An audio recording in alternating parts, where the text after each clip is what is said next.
Damien Hirst is here. Vanity Fair magazine has said he just may well be the most famous artist in the world.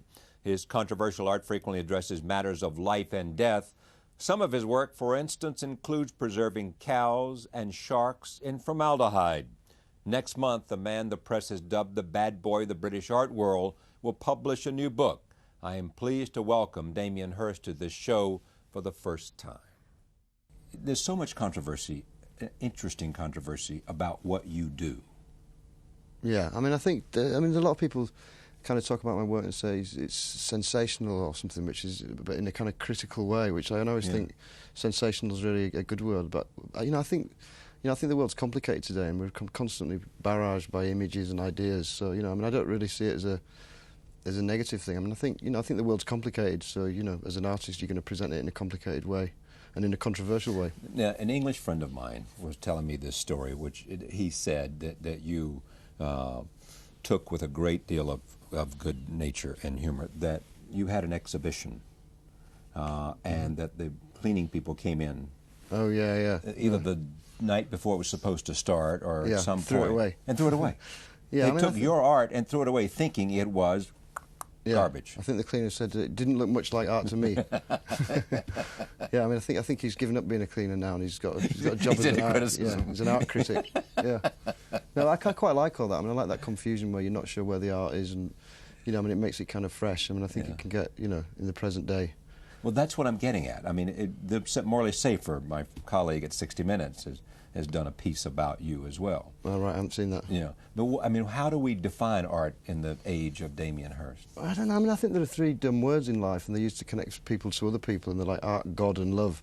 Yes. And it's like it's like once you say something's art, it's like art, God, and love, exactly. But people say, but is it art? And it's like and it's art if you say it's art. But I don't know. There's a visual language that exists. I always have a really funny idea of, like, if you go in the supermarket and you put a jar of Vaseline and a cucumber in somebody else's trolley and follow them to checkout and watch what happens. There's all those, there's within objects, the visual objects, there's all these other references and ideas. Have you done that? I've done it, yeah. But I think I do that. That's what you do in the work, which is what can cause the controversy, because you just get two objects that on their own don't mean anything and put them together, and you can create, all hell breaks loose. You were brought up by a single mother, yes? Yeah. What brought you to art? I don't know. I always drew. I was always making birthday presents and that kind of thing. You were always creating birthday presents rather than buying them. Yeah, sure. Out of economic necessity, probably. Yeah, but not necessarily. I always just kind of thought like that. My mother, when I was little, I remember used to draw, and I used to say, when I filled the paper, she'd always stick a piece of paper on the end. And they used to get huge, and you kind of realise that things can get kind of infinite like that. But I think, it's just I communicate better that way. It's a visual language, and I think it exists in the same way as any other language. If you were writing a retrospective of your work so far. Wow. Sure, yeah. Well, the question is, what would it say? What would be the sort of... I don't know. I've done a lot of titles. I did this piece called something... Sometimes I avoid people, or... No, a better idea would be... Nothing is a problem for me. I like things like that. That's you kind of say something and deny it at the same time. But just, I think you just want to you just want to set up triggers that create thought. Really, it's like it's in a way it's kind of like some sort of poetry. But we're coming at something here, and Richard Serra, a sculptor you admire. Yeah, absolutely. What he talks about is art is a language to make people think about things in a fresh way. Yeah, absolutely. That's what it is. It's like if you drive down the street every day, and you see it. It's like if a tree falls down, it suddenly changes everything. And it's just the same thing put, 90 degrees in a different direction. It's suddenly much bigger, and you've got to drive around it. And I think art's really important. They use art in advertising to sell us things, to communicate ideas, in politics, everywhere. There's a very strong visual language that exists that's used to manipulate people in all kinds of ways. Manipulate is a word that you would find positive and attractive. Yeah, I think I think manipulate. You manipulate paint in a painting. Right. But I think we use painting to manipulate sensory impressions. Yeah, it's a big responsibility being an artist, but it's exciting. What's the responsibility? Well, you could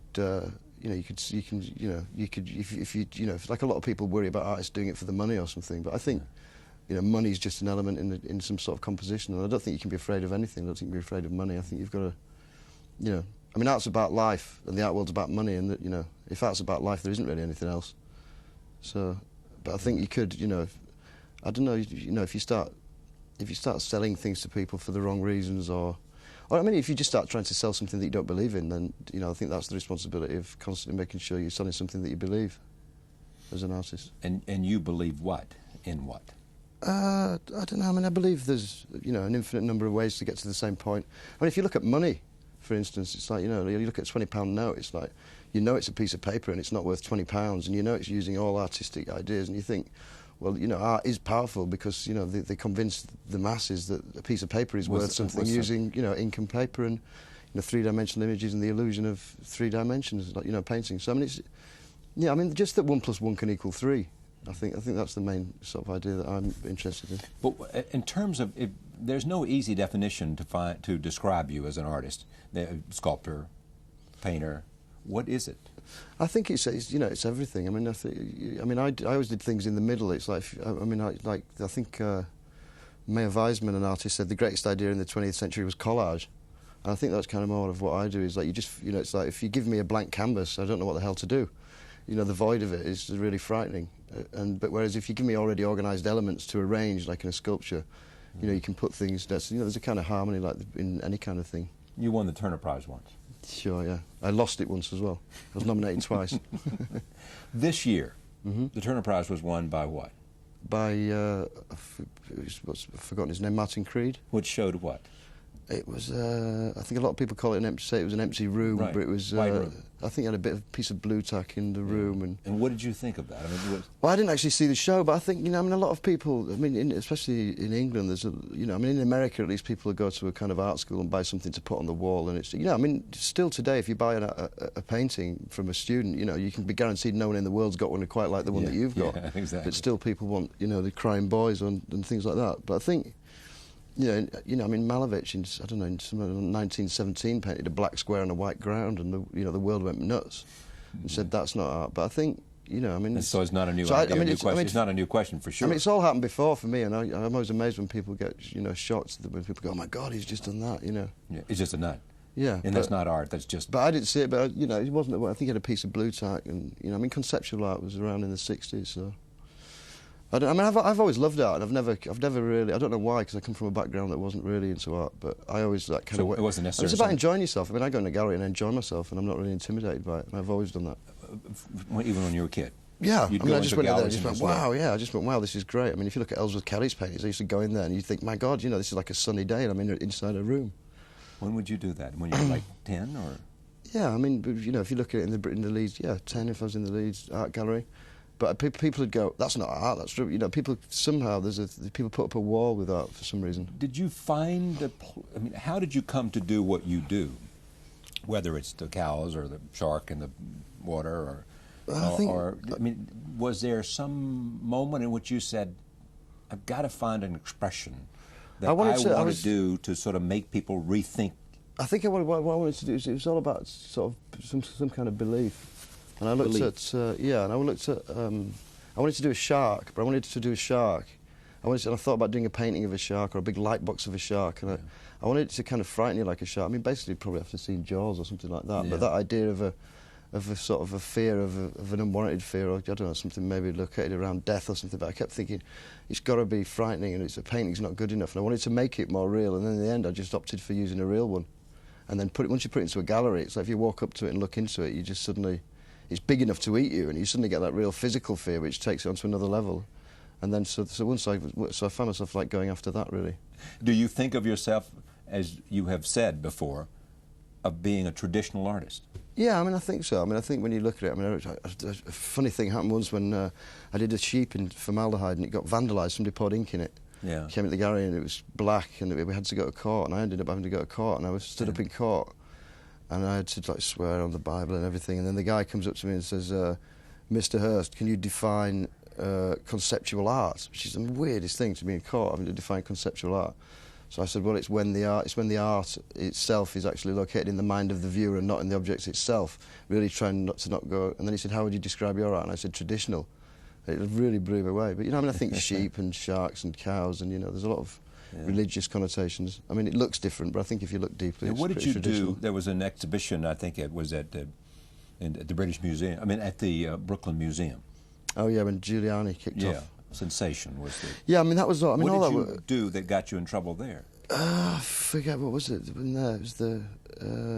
I think it was mainly the other guys. I think, but there was one thing I didn't. I think it was dead animals. And that's right. Really? Something about. Yeah, I mean, I think I got cow picked dung on. and stuff. Yeah, but I think we put a few zeros on the prices after he did all that. I think he did us a favour, really. So all of a sudden. But the funny thing was, it was all like 10 years old. You Yeah, know, all the work in there was like yeah. 10, 8 years old. Yeah. Is it fair to say then that when you all this controversy, if you can shock people, and critics will write about how shocking this is, then all of a sudden the art becomes much more valuable. That's an idea you understand. I think you have to get people listening to you before you can change their minds, and I think we live in a world like that. I mean, you look at any movie, you know, and it's like guns and shotguns and sex and images, and I think it's just going on everywhere. It's, you know, it's very difficult today to be heard. And as an artist, you know, you don't want to be like Van Gogh and sit in a garret to cut your ear off. You really, you know, you want to get people's attention. You want to make people think about the world, you know. And I think, you know, through doing that, without having anything to sell them except art as an idea, I think it's a good way to advance the world, make it move forward in some way. It's worked for you. It's worked for me. I mean, I think, you know, I mean, all children draw, and for some reason, most of them stop. Theories, models, methods, approaches, assumptions, results, and findings. That's the most recent New York show 2 years ago. Yeah. Yeah. What was that show? I think it was just about, I mean, the whole show for me was about the kind of conflicts between art and science, or science as a, you know, because I once did a medicine cabinet where I was always amazed that people totally believe in medicine and don't believe in art without questioning either.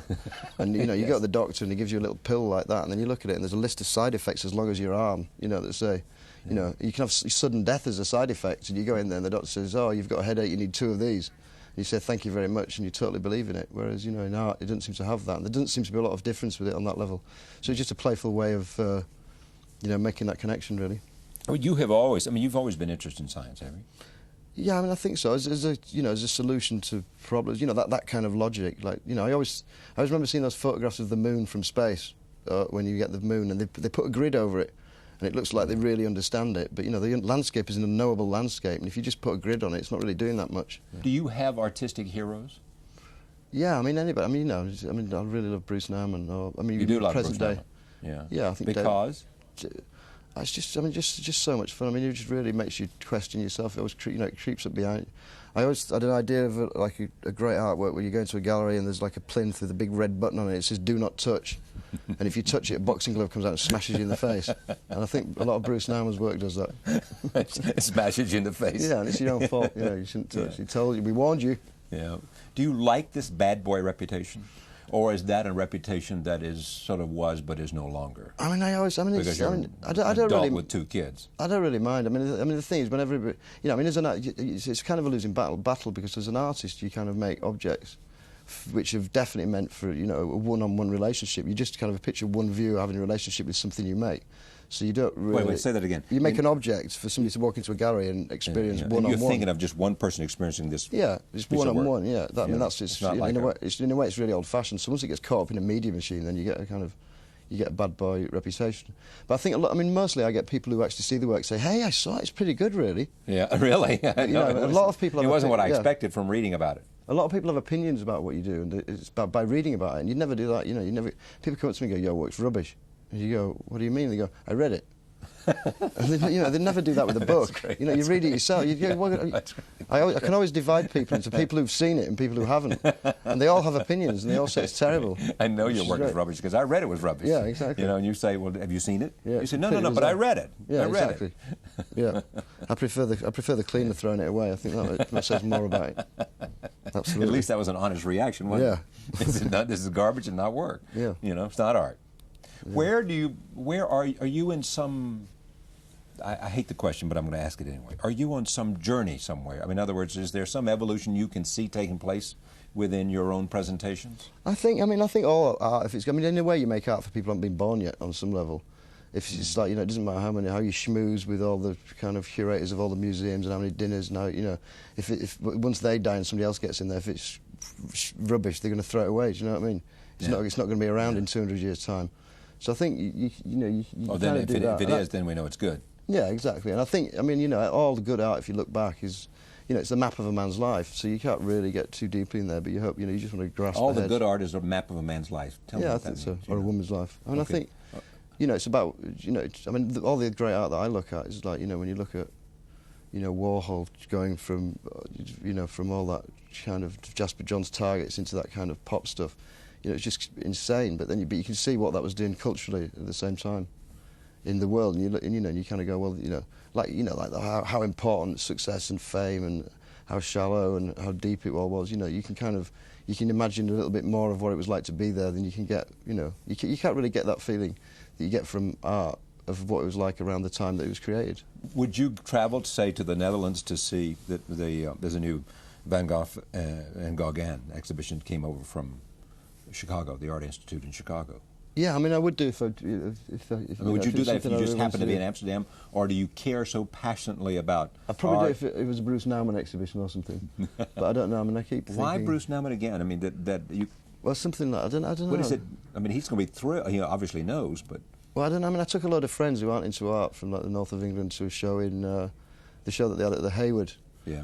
Like one night when we'd stayed up all night and we were in the right state. And I said, now's the time you should go. We don't want to do that. And they went and they had a great time, you know. And it's like to go in like that and just laugh, you know, and have fun. I mean, I remember there's that room where there's a light bulb in it, and you go in there and it's a tiny little room, and there's just a little voice saying, it's a very dim light, and there's a voice going, "Get out of this room. Get out of my mind. Get out of my head." And all you can do is get out of the room, and you just think, what the hell's that all about? But you can't, you know. You can't get it out of your head. Yeah, it sets off a trigger in your mind. Yeah. And you just, you know, once you ask, in a way it doesn't, it sort of opens everything up. Once you're asking the questions of why, then, you know, it's a different world you're left with. Yeah. Your company's name is Science. Mm-hmm. Your restaurant's name is Pharmacy. Yeah. Why? I don't know, I mean, I've always liked that. It's again that same connection I was saying about art. I mean, pharmacy is quite strange because it's you wouldn't expect it to be a good place to eat or to be conducive to eating, but it actually really works. So I just, you know, as well, a lot of the things that I try and, you know, to make artworks. I mean, in England, if you phone up and you say, "Hi, I want to make a rainbow in a gallery, in a room," they go, "Why? What do you want it for?" And once you say it's art, it's like they almost don't even want to help you. So if you've got so if you've got a company called Science, it's like they go, "Oh, okay, yeah, that makes sense." It'll be fine. So you can order anything. So you say, "I'm from Science." Yeah, and but if you call up and say, "By the way, I'm Damien Hirst, and I'd like to take over your second floor," they'll say, "Not on my life." Yeah, a lot of people say. I mean, I've a lot of people say. You say, "I want to do something," and they say, "Oh, you can't afford it." And you go, "What?" You know, you say, "I want to make a piece of resin this big," and you know, they go, "Oh, it can't be done. What do you want it for?" So, in a way, it's a good thing to hide behind. Science is. Yeah. So if you call up and say, "I'm from Science and I want to make this," they say, "Oh, give it a try." Yeah. Where does gruesome play a role for you? I don't know. I mean, I think, you know, as a society on the whole, we sweep death under the carpet. You know, I mean, it's like, I mean, you know, death's probably the most, you know, definite thing in our lives, and it's like, but we don't seem to, you know, I seem to have arrived on the scene where we're not in a situation to kind of deal with it. We don't really kind of look at it. Go ahead. No, I was just going to say, like, even, you know, like when you're at school, it's like, you know, they don't teach, they don't go, right, oh, and by the way, you're going to die. You know, it's like they teach you all these things at school. They don't teach you, you know, about, you know, relationships. They say, oh, you might have children, and they should, you know, they should teach you about that. And it seems like all these big issues don't really come into it. So I think, in a way, if you can kind of present that, you know, people don't want to. I mean, I always said, like with the carcass, if you take away the smell, it's actually quite beautiful. And it's like to be able to present people with it in some way like that. I mean, I think you can hopefully confront something inside yourself. I don't know if it's that gruesome. I mean, I think in the works there's actually beauty. I mean, as an idea, it's gruesome, but I think in all the things that I do, there's a kind of beauty which draws you in, which you don't expect. What's the beauty in what you're working on now? I just think there's a kind of calm tragedy to it. I mean, there's fish swimming in it. It's like, you know, it's a captured moment. You know, it's like, you know, there's that sort of horror, but it's very quiet and calm. Do you create art on commission? I have done. I did the shark on commission, but I kind of try and avoid it because you end up, a lot of the people who buy art are kind of want to be artists themselves, so they start. They want to do what? They want to be artists themselves in some way, so they start kind of like pushing it around and start. You know, it's like you're selling it before you start, so it becomes theirs to a certain extent, which makes it quite difficult. They've commissioned it, so it's really theirs. Yeah, you know, they go, well, I'd like the head up like this. And you, well, I guess it's yours. Yeah, can't we have 2 cows in there, please, and a dead dog? I thought about doing pets in formaldehyde. I thought that would be a good way. But if it's true, though. It is. Yeah. I mean, it's embarrassing true that people who do But that, if it's a big project, they want to somehow think. Yeah. You know.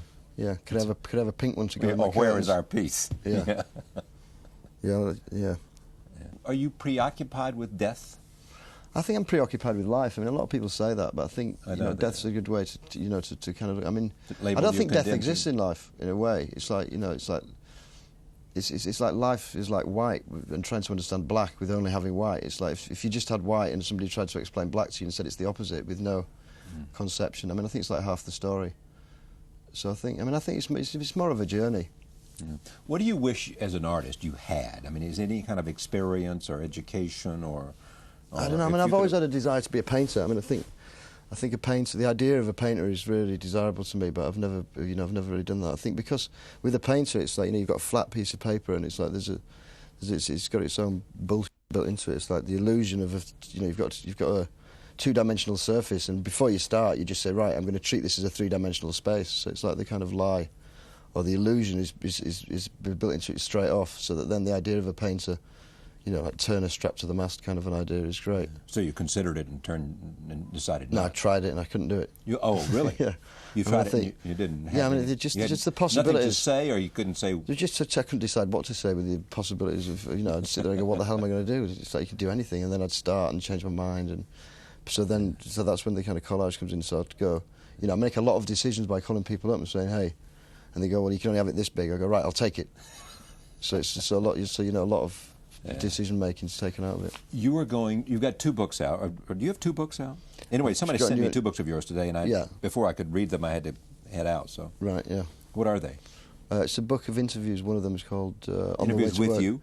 Yes, about 10 years of interviews that I did with the same guy over 10 years. Oh, I see. So it's in a sense, it's a reflection of your life and career. Yeah, so far it's quite funny. I mean, it starts off when I'm really optimistic and saying I love this, and going to openings, you can get drunk for free and you don't have to mess your own house up. And by the end of it, I'm going to hate everyone. It's horrible. And what's the other one? The other one's just there's a book from the show that I did with Larry, which is more of a book than a catalogue. This is the Gagosian story. Was this the one, the theories, models, methods, and?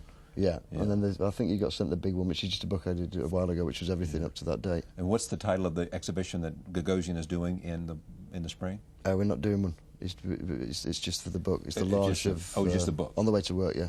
So, thank you. You're welcome. Pleasure to meet you. We'll convene again in New York City. Great. All right. Brilliant. Thank you. Thank you. Pleasure.